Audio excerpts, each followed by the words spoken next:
1890 ஒரு இளம் பெண்ணின் கால் தடம் தமிழ் மண்ணில். தந்தையார் ஒரு மருத்துவர், அதனால் அவரையும் மருத்துவராகவே நினைத்தது பாமர மனம். ஒரு இரவு கதவு தட்டப்பட்டது.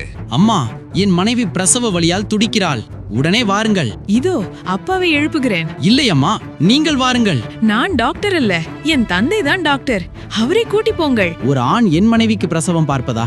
வேண்டாம். அவன் ஓடிச் சென்றான். அதே இரவு இன்னும் 2 பேர். அதே வேண்டுகோள், அதே மறுப்பு.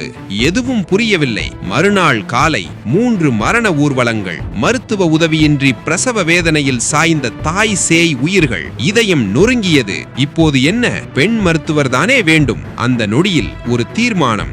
நானே வருகிறேன். அமெரிக்காவில் படிப்பு.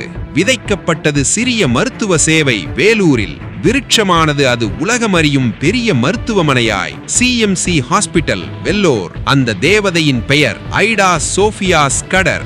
ஏழைக்கு இறங்குகிறவன் கர்த்தருக்கு கடன் கொடுக்கிறான். அவன் கொடுத்ததை அவர் திரும்ப கொடுப்பார். நீதிமொழிகள் 19:17.